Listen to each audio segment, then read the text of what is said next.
Oi pessoal, tudo bem? A partir de hoje eu quero falar de um assunto que praticamente todos aqueles que gostam de direito penal conhecem: o dolo específico. Essa é uma expressão muito usada na jurisprudência, especialmente para justificar a configuração do dolo em determinados casos. Você já leu a expressão "o sujeito não tinha o dolo específico de ofender"?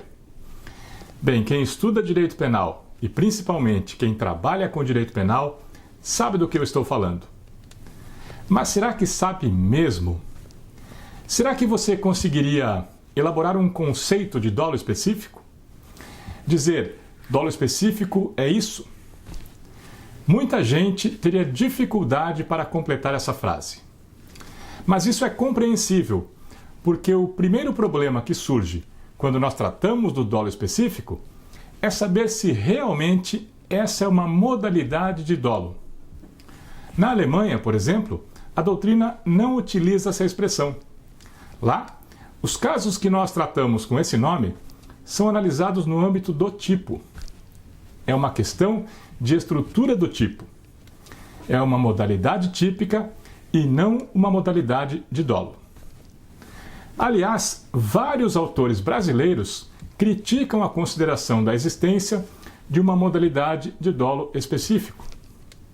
Por exemplo, Heleno Fragoso, Frederico Marques, René Ariel Dotti, Damásio de Jesus, Luiz Regis Prado. Então, a primeira dificuldade para a elaboração de um conceito de dolo específico é definir se realmente se trata de uma modalidade de dolo ou não. No próximo vídeo, nós vamos ver que essa expressão foi originalmente empregada pela doutrina italiana e que nela o sentido da palavra dolo correspondia à intenção. Isso é, o dolo específico era uma intenção específica, uma finalidade determinada. Mas os conceitos de dolo e intenção não são sinônimos. Apesar de a intenção ser o objeto do dolo direto de primeiro grau, no dolo indireto ou eventual não existe essa intenção. Se o conceito de dolo fosse igual ao de intenção, não seria possível explicar como um homicídio cometido na forma de dolo eventual seria doloso. Isso porque, no dolo eventual, o sujeito não tem a intenção de causar o resultado. Por isso a expressão dolo de matar, por exemplo, é incorreta. Existe a intenção de matar, mas não existe um dolo de matar. O dolo é uma categoria jurídica. A intenção pode ser o objeto do dolo. Ou seja, o dolo pode ser composto pela intenção. Mas a intenção em si não é o dolo. O conceito de dolo é mais amplo que o de intenção. E não necessariamente precisa ser baseado na intenção. Bem, com isso, já fica bastante evidente a dificuldade para elaborar um conceito do que nós chamamos de dolo específico. A palavra dolo não é sinônimo de intenção e a existência de uma modalidade de dolo específica não é reconhecida de forma unânime na teoria jurídica. Por isso, provavelmente, se alguém te pedisse para apresentar um conceito, você indicaria um exemplo. Diria algo como, bem, isso ocorre quando... Mas dar um exemplo não é o mesmo que dar um conceito. O exemplo é um recurso didático e é usado para ilustrar do que estamos falando, mas ele não define o que seja isso. O problema é que, mesmo quando buscamos exemplos, também surgem dúvidas. Os exemplos mais aceitos como representativos desses casos são os crimes de prevaricação, em que o sujeito deixa de praticar o ato de ofício com o fim de satisfazer um interesse ou sentimento pessoal, os de corrupção ativa, em que o sujeito oferece a vantagem para determinar o funcionário público a omitir ato de ofício, o de perigo de contágio de moléstia grave, em que o sujeito pratica o ato com o fim de transmitir a moléstia, e o de estelionato na forma de fraude para o recebimento de indenização de seguro, em que o sujeito pratica a fraude com o intuito de receber indenização de seguro. Existem outros similares, mas o que todos esses exemplos têm em comum? Neles, o sujeito realiza uma conduta ou até causa um resultado visando outra coisa. E por isso, esses delitos podem ser divididos em duas partes.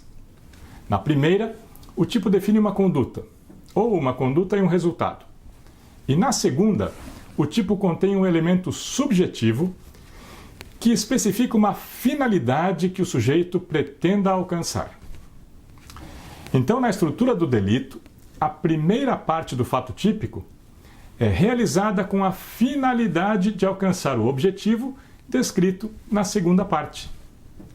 A primeira parte corresponde ao que nós chamaríamos de conduta objetiva, ou fato objetivo. E a segunda parte é só uma finalidade do sujeito. É algo que ele quer, mas que não precisa alcançar para que o fato seja típico. É um elemento subjetivo do tipo. Então, a conduta objetiva, a da primeira parte, é realizada como um meio visando uma finalidade, que é descrita na segunda parte.